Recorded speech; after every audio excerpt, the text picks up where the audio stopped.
Pero llega la Navidad y eso también nos recuerda la llegada, por ejemplo, para nosotros aquí en el hemisferio sur, del verano. Y claramente el verano empezó un poco antes, ¿cierto? Porque este calor lo estamos sintiendo desde octubre prácticamente.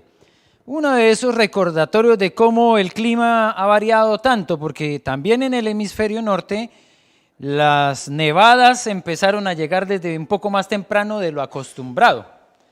Ahora tengo un amigo, Jacobus, que me dice él, ¿cierto? Como experto, como doctor en geología y en todas estas ciencias, que no nos angustiemos tanto porque a veces como nos dan tantas noticias malas, que el calentamiento global, que estamos destruyendo, que todo se va a ir en una hecatombe, él en su análisis se ha dado cuenta que estos fenómenos de cambio climático se dan más o menos cada 100 años. ¿Ya? Es un buen concepto y me parece que viene de una autoridad. Y esto lo digo no para decirle a los demás y a todo el mundo hagamos y deshagamos con nuestra tierra. No, eso no quita que tengamos cuidado y protección de nuestro medio ambiente. Pero tampoco entremos en histeria colectiva de que ya se acabó todo, que porque llovió un día que no debía llover o porque nevó el día que no debía nevar. No, son fenómenos que también se han presentado y más o menos son cíclicos y casi que cada 100 años se presentan esos desbalances. Así que no nos angustiemos, porque nosotros no somos esclavos somos hijos de Dios. Esa palabra tiene que llegar a través no solamente de la canción, sino desde una transformación de nuestra mente. Entonces, llega diciembre, llega la Navidad, algunos sacan toda su decoración, empiezan a aparecer algunas luces especiales, sobre todo, como lo mencionaba, en el hemisferio norte, donde ya hay como una figura de lo que es la Navidad a través de las nevadas y el viejito pascuero, el Papá Noel, el Santa Claus, que tiene una indumentaria que yo cada vez que veo aquí a un viejito pascuero me quedo pasmado, preocupado, ¿cómo sobrevive ese señor dentro de esa ropa? Pues si está diseñada, es que para los que viven en el Polo Norte, que van a visitar a la gente buena que sí tiene plata en el hemisferio norte, ¿cierto? Porque imagínense ustedes a Santa Claus pasando por el desierto de Atacama. Ahí queda. Pero claro, esa ropa tiene que ver con toda una figura de la Navidad que está transmitida por el norte, porque allá sí tienen en este momento invierno, pero para nosotros difícil pensar que esa sea la indumentaria que se pondría un viejito pascuero. Y vuelvo y digo, si no es porque en algunos lugares tienen aire acondicionado, esos señores caerían desmayados. Entonces la Navidad tiene unos matices bien interesantes porque, claro, en el norte tiene una imagen ya muy definida con unos colores. ¿Cuáles son los colores de la Navidad? Rojo y verde. Y ustedes miran aquí la cordillera en Navidad y dicen, ¿dónde está el rojo y dónde está el verde? Sobre todo hay rojo, pero verde no hay nada de verde. Aquí estamos en el verano, casi que poca vegetación. Pero claro, son imágenes de otra Navidad. No son la imagen de nuestra Navidad. Si para muchos la Navidad es nieve, para nosotros es helado, pero para podérselo uno comer y refrescar. Entonces, ¿cuál es la verdadera Navidad? ¿La del hemisferio norte? ¿La de rojo y verde? ¿La de viejitos pascueros? ¿La de los regalos? ¿La de la ropa nueva? ¿O la de las vacaciones? Porque para algunos la llegada, ¿cierto?, de diciembre implica ya vacaciones. Bueno, vamos a mirar entonces en Isaías capítulo 9, versículos 1 al 7, porque aquí sí que encontramos nosotros el verdadero sentido de la Navidad, en la palabra. Isaías capítulo 9, vamos a leer los versículos 1 al 7. ¿Ya lo tenemos aquí, los que tienen Biblia? No, ya escuché por ahí atrás, misericordia, todavía no. Auxilio. 9, Isaías 9. Dice la palabra del Señor, mas no habrá siempre oscuridad para la que está ahora en angustia, tal como la aflicción que le vino en el tiempo que livianamente tocaron la primera vez a la tierra de Zabulón y a la tierra de Neftalí. Pues al fin llenará de gloria el camino del mar, de aquel lado del Jordán, en Galilea de los gentiles. El pueblo que andaba en tinieblas vio gran luz. Los que moraban en tierra de sombra de muerte, luz resplandeció sobre ellos. Multiplicaste la gente y aumentaste la alegría. Se alegrarán delante de ti como se alegran en la siega, como se gozan cuando reparten despojos. Porque tú quebraste su pesado yugo y la vara de su hombro y el cetro de su opresor, como en el día de Madián. Porque todo calzado que lleva el guerrero en el tumulto de la batalla y todo manto revolcado en sangre serán quemados, pasto del fuego. Porque un niño nos es nacido, hijo nos es dado, y el principado sobre su hombro, y se llamará su nombre Admirable, Consejero, Dios fuerte, Padre eterno, Príncipe de paz. Lo dilatado de su imperio y la paz no tendrán límite. Sobre el trono de David y sobre su reino, disponiéndolo y confirmándolo en juicio y en justicia desde ahora y para siempre. El celo de Jehová de los ejércitos hará esto. Padre, te damos gracias, Señor, por esta palabra, por esta hermosa profecía de Isaías que nos trae ánimo, que nos trae esperanza, que nos motiva porque vemos que aquí está la respuesta ante las dudas y la preocupación muchas veces de la humanidad, para encontrar sentido a lo que se hace. Hay muchas personas que lamentablemente llega la Navidad y eso significa muchas tristezas, muchas angustias, muchas amarguras.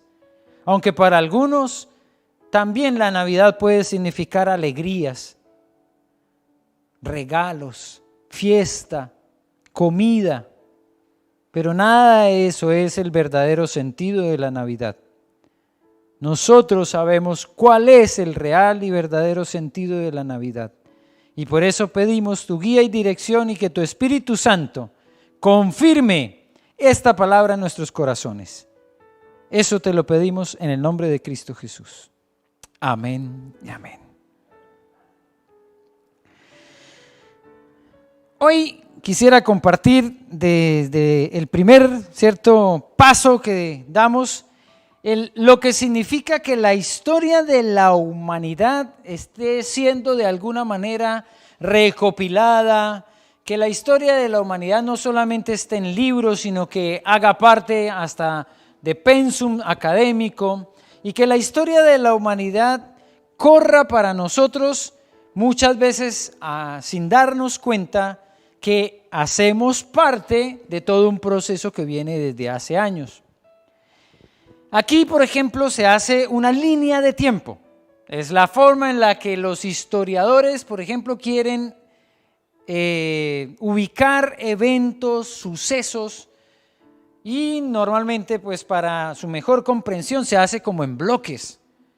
Lo interesante es que, por ejemplo, hoy nosotros aquí en lo que llamamos Occidente, tenemos una declaración numérica de los años que partió desde el año 0 y que ese año 0 fue trascendental y fundamental, movió y removió toda la historia de la humanidad.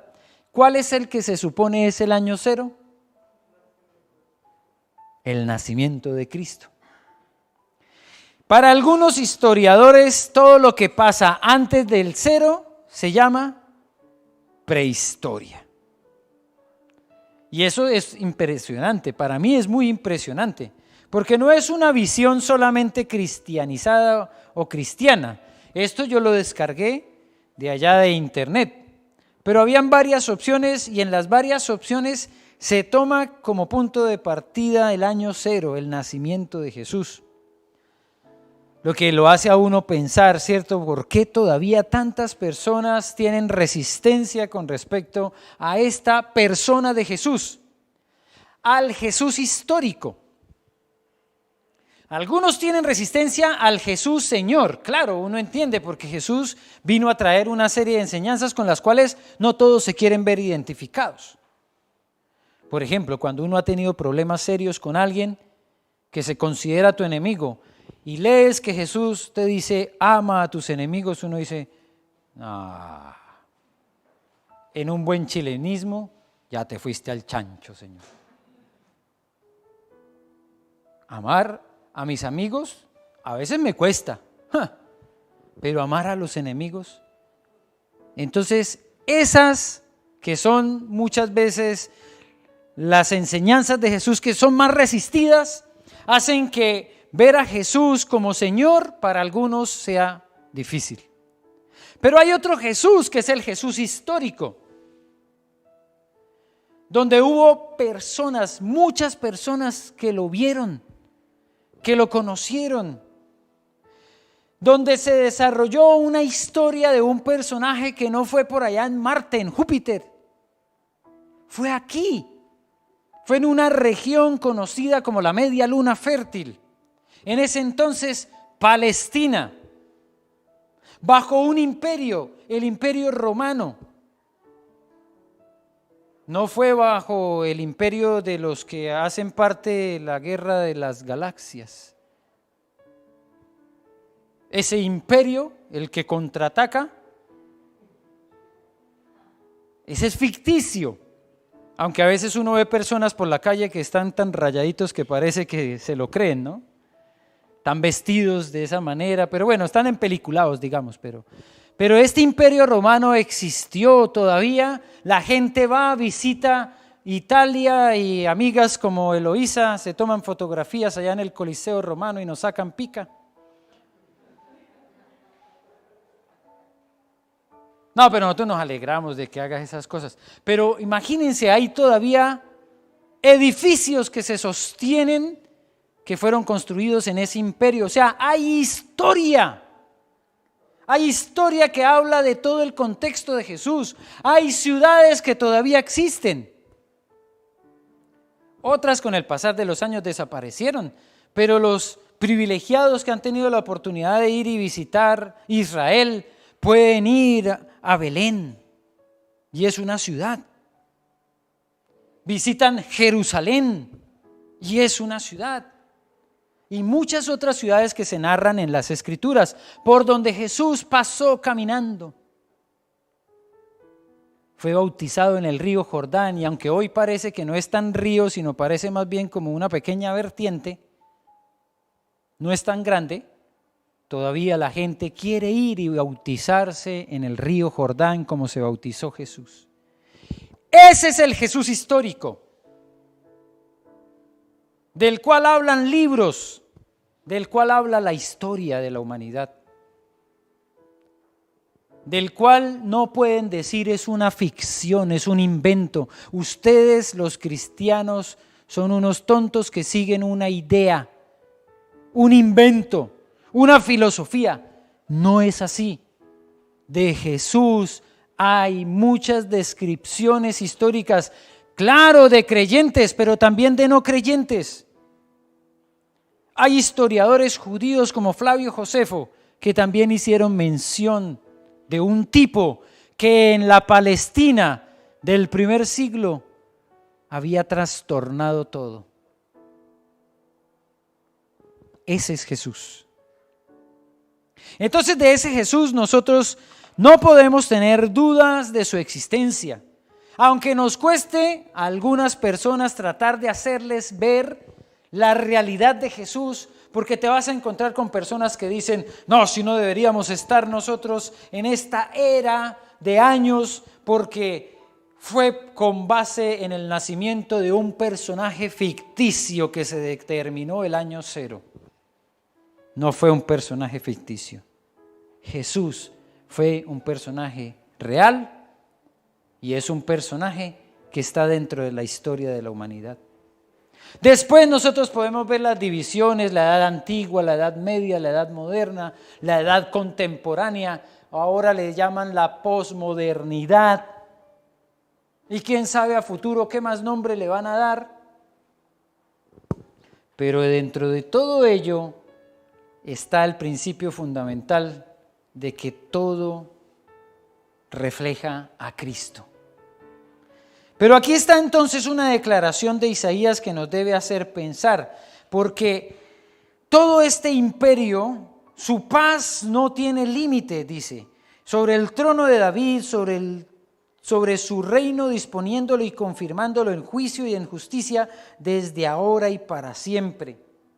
Desde el punto de vista de Isaías, habían transcurrido cerca de 600 años del reinado de David, pero Isaías habla que Jesús estaría también dentro de lo que significa la historia del pueblo de Israel, con un rey llamado David. Entonces quiere decir que la historia de Jesús no está involucrada dentro de un pequeño pueblito.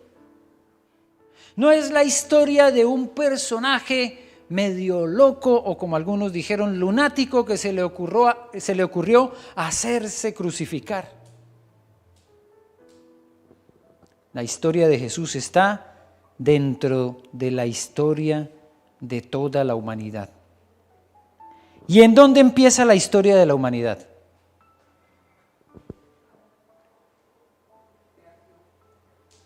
Muy bien, en la creación.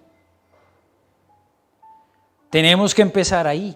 Cuando ustedes tengan la oportunidad de compartir sobre el significado de la Navidad, no se queden solamente con el 24 o 25 de diciembre, con la discusión entre si es nieve o no es nieve, con la discusión si era verano o era invierno, con la discusión de si era allá en Belén o era para acá.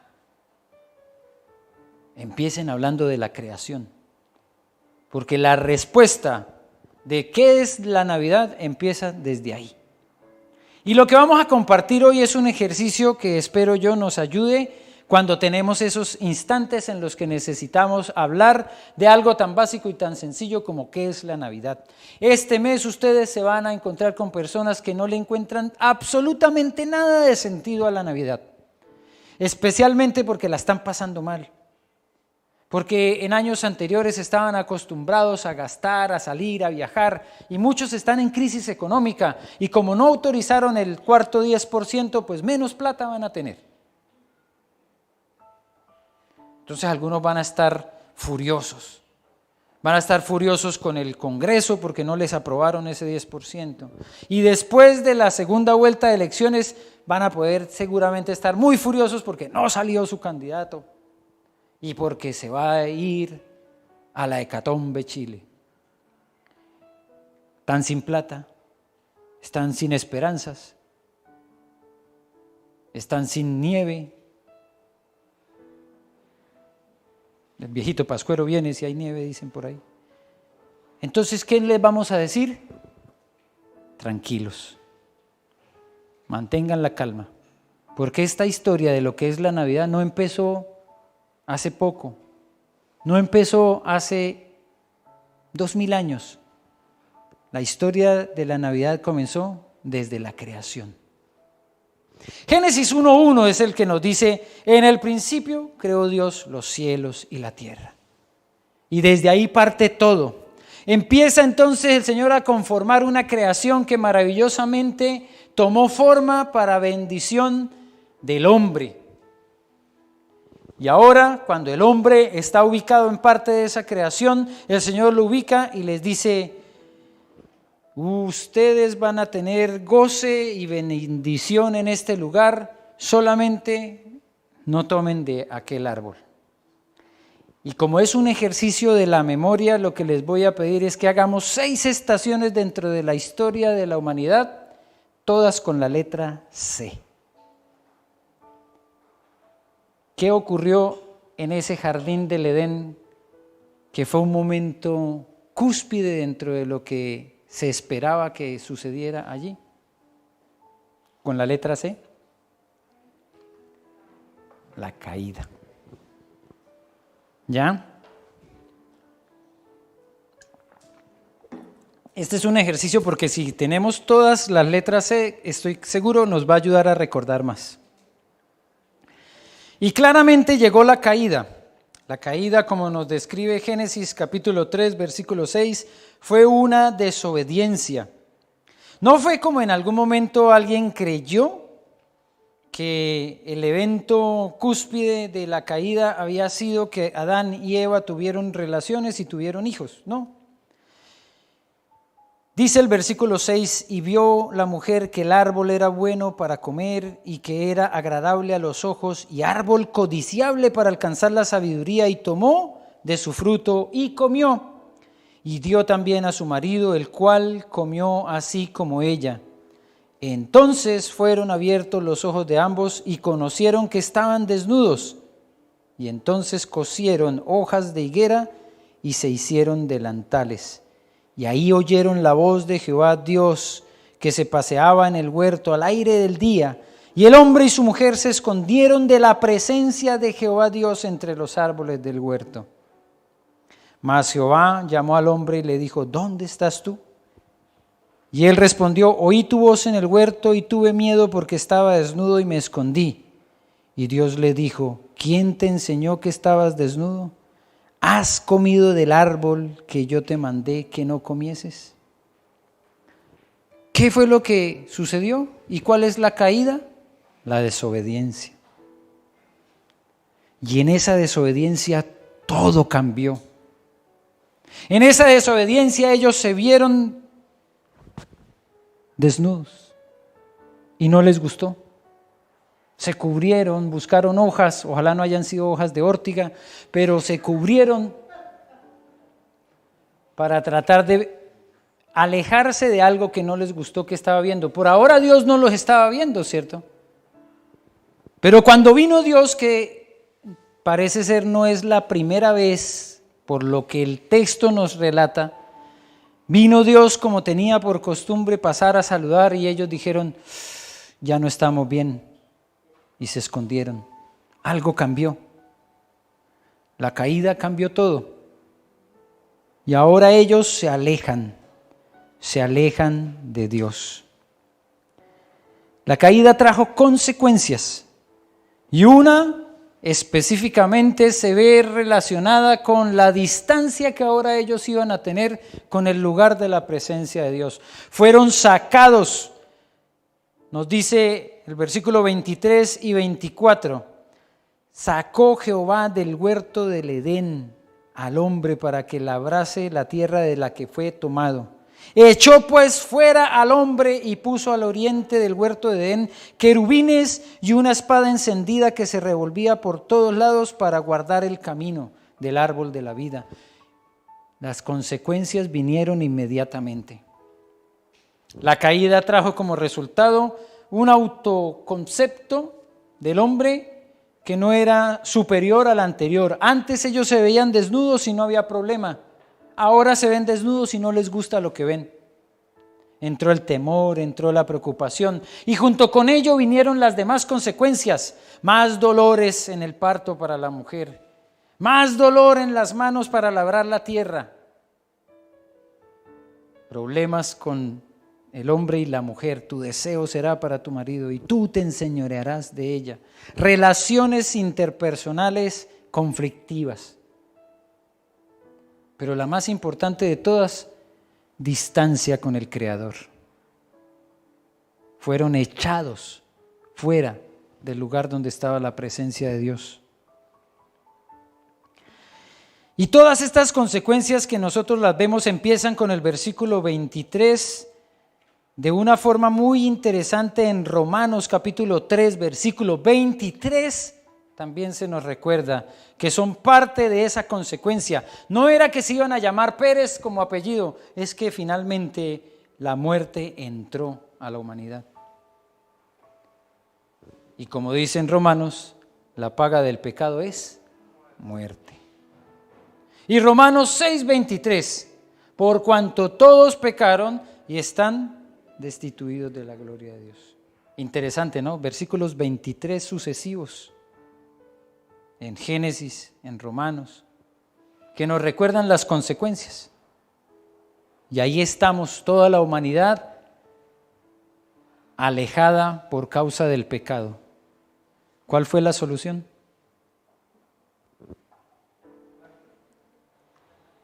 Cristo. Y ahí entra entonces la Navidad también, ¿cierto? Porque es parte de esa respuesta ante lo que pasó. Alguien lo graficó de una manera muy especial. Otra vez, si no es como cuando decíamos que hacemos algo y Dios se sorprende, ¡ay! Tomaron del fruto que les dije que no tomaran. ¿Qué muchachos estos? No. Alguien dijo cuando la mujer estaba alargando la mano para tomar del fruto prohibido, Jesús se estaba levantando del trono para caminar hacia la cruz. Porque no había otra. No había otra solución. Pero tenía que ser un hombre, sujeto a las mismas debilidades nuestras. Y fue Cristo el que tomó entonces nuestro lugar. Y ahí nos trae entonces a esta descripción de lo que nos decía Isaías, es el nacimiento de Jesús. Un niño nos es nacido, hijo nos es dado, el principado sobre su hombro, y se llamará su nombre admirable, consejero, Dios fuerte, Padre eterno, príncipe de paz. Ese niño es eso y mucho más para nosotros. Pero como la paga del pecado es muerte, alguien tenía que morir. Y ahí vino la crucifixión. La forma, la cruz. También se puede poner la cruz, que también es con C. ¿Cuántas C llevamos hasta el momento? Son creación, caída, consecuencias, Cristo, crucifixión. O la cruz. La historia de la humanidad entonces se recoge en la cruz, porque aquel que no merecía la muerte, aceptó la muerte. Sus discípulos le dijeron, no, pero no te pase eso, no te vaya a suceder eso, Señor, ¿cómo se te ocurre? Bueno, Él les advirtió claramente. En Juan capítulo 12 nosotros tenemos toda la descripción de Jesús diciéndoles, vamos a ir a Jerusalén porque allá voy a ser entregado en muerte. No fue tampoco una sorpresa, ¿cierto? Les advirtió, les habló de lo que iba a pasar. También les dijo, se van a escandalizar ustedes y uno de ustedes me va a negar. La crucifixión no fue una sorpresa, era la respuesta. Y la crucifixión tiene un momento cumbre, se llama la consumación. ¿Se acuerdan lo último que dijo Jesús en la cruz? Consumado es. No era solamente el hecho de que tenía que morir, es que moría pero por nosotros. Todo el proceso se cumplió en Cristo Jesús. No era solo una parte lo que Él venía a realizar. La consumación nosotros la vemos reflejada en un texto como el de Juan capítulo 19, versículo 30, cuando Él inclina la cabeza y entrega el Espíritu. Se cumplió. Ahí la humanidad fue redimida. Ahí la humanidad fue rescatada. Toda la humanidad englobada en un solo hombre, Jesucristo hombre. Y por eso nosotros cuando miramos la Navidad no vemos el pesebre solamente como algo bonito. No lo vemos como una decoración más. Lo vemos como un recordatorio del nacimiento de aquel que consumó toda la obra de salvación por nosotros.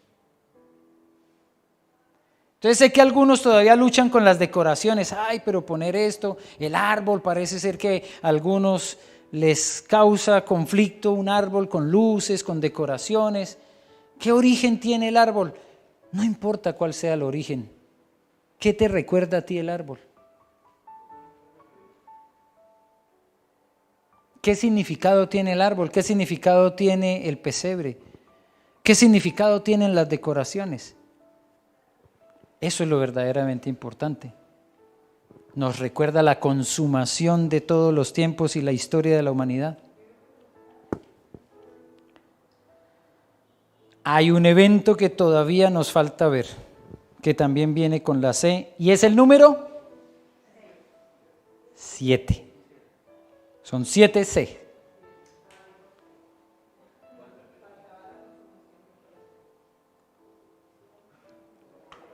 La coronación. Falta, pero ya llega. Porque ese Cristo que fue sacrificado no se quedó en la cruz, no se quedó en la tumba, resucitó. Fue llevado a la gloria, fue llevado nuevamente al trono, al lugar de donde partió. Y cuando ustedes leen Apocalipsis capítulo 4, encuentran la descripción del momento en que la adoración celestial, toda lengua, toda rodilla, se doblará ante el Rey de Reyes y Señor de Señores. Y ahí se va a dar la respuesta ante una pregunta que veíamos en el Salmo 24. ¿Quién es este Rey de Gloria? ¿Quién es el Rey de Gloria?, decía el salmista. Versículos 10 y 11 de Apocalipsis 4. Los 24 ancianos se postran delante del que está sentado en el trono y adoran al que vive por los siglos de los siglos y echan sus coronas delante del trono diciendo: Señor, digno eres de recibir la gloria y la honra y el poder, porque tú creaste todas las cosas y por tu voluntad existen y fueron creadas. En Apocalipsis, en la coronación, se nos cita la creación. La historia de la humanidad entre 7 letras C nos cuentan por qué existe la Navidad, ¿verdad? Porque el Creador, y como dicen Colosenses, todas las cosas fueron creadas por medio de Él y para Él. Eso es lo que dice Apocalipsis 4:11. Porque tú creaste todas las cosas y por tu voluntad existen y fueron creadas. Desde la creación hasta la coronación, Jesucristo es el Rey. Y por eso existe Navidad. Podía haber sido en septiembre. Pudo haber sido en abril. Pudo haber sido en otra fecha. Pero no importa la fecha. No importa el mes, importa el personaje. Y la Navidad es Cristo. Porque es el que le da sentido a la historia de la humanidad.